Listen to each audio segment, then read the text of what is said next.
Things of keeping miners safe is inspecting these mines and making sure that they're fit for operation. We're now joined from Cape Town by David Msiza, who's the Chief Inspector at the Mines Department of Mineral Resources. Thanks very much indeed for joining us and welcome to the programme.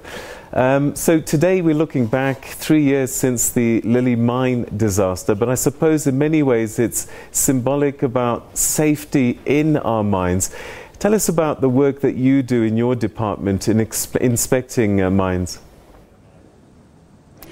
Good evening, Peter, and to the viewers as well. And thank you for the opportunity to address you on the matter of health and safety. We, as the Department of Mineral Resources, we take the health and safety of the mine workers as being of utmost importance to the sustainability of the sector. And hence, we continue to work together with our social partners, including business and organized labor, to ensure that we achieve the goal of zero harm. What we've been doing to improve on health and safety is we've been, obviously, one of our key objectives is to monitor compliance, and that's what we've been doing through inspections and audits. But we have realized that we cannot do that by ourselves. Hence, we've also engaged with executives, including CEOs of some of the mining companies, and one of the boards as well. We've recently had engagements with them, ready to look at their long-term strategies, short to long-term strategies to deal with their challenges that they have. And we must say we have progressive engagements with them. And since we've been having these engagements with them, there's been significant improvement. In fact, the Minister of Mineral Resources, Honorable Mantashe, is planning also this month to release the stats, which will indicate that it appears that we've turned the corner. We had an improvement last year in fatalities compared to the regression that we had in 2017 and the start during the challenges that we've experienced last year of the three disasters as well. So we continuously work together to review the strategies, and we're pulling all the stops to ensure that we have a sustainable and significant improvement. Minister also, I must also highlight that, has brought forward the Mine Health and Safety Tripartite Summit. We planned to do the summit last year in November, and he requested that it should be held in October, of which we've done that. All the principals from the three stakeholders that I've referred to, that is the state, organized labor and business, engaged and reviewed on what are the challenges that impede us achieving zero harm ultimately. And we came up with some of the measures that we'll be looking at to deal with that. But as I've indicated, it appears we might have turned the corner, and we will constantly work together with the sector, but at the same time do our work as inspectors to understand what are the root causes and respond accordingly to those. I must also add that we also note today as the anniversary of the Lily mine accident. We will support the new operators in opening up the mine and ultimately find ways of retrieving the container. Thank you. All right, Mr. Msiza, typically, what have been the deficiencies or the shortcomings that mining houses have had in the cause of some of these accidents?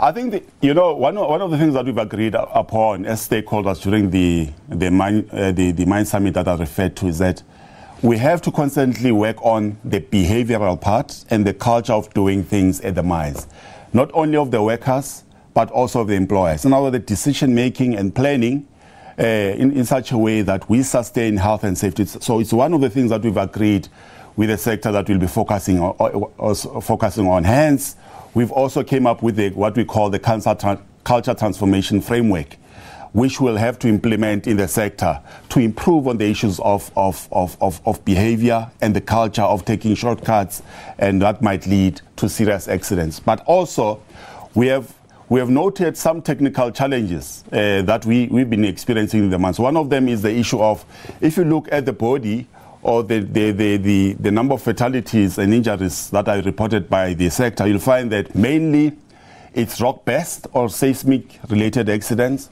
including rock falls. So there are measures that we've agreed upon at the summit to look at that. One of the key things that we've identified is we have to work on making sure that there's key skills mainly on the rock engineering side. So we are working together with the Mining Qualification Authority to make sure that there's enough rock engineers and seismologists in the sector to deal with this particular issue.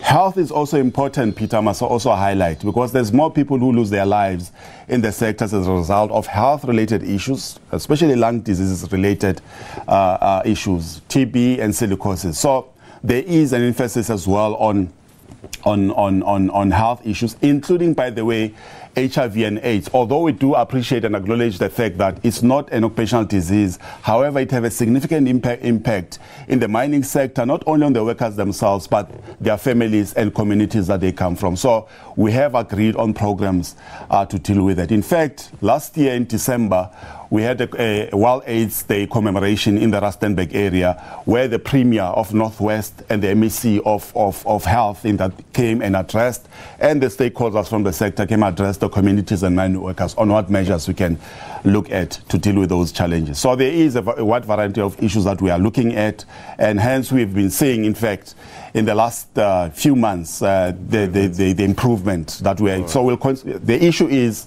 we have to deal with complacency and keep on the measures and implementing the measures that we've agreed upon. All right, Mr. Msiza, we're going to have to leave it there, but thanks very much indeed for sharing your thoughts with us.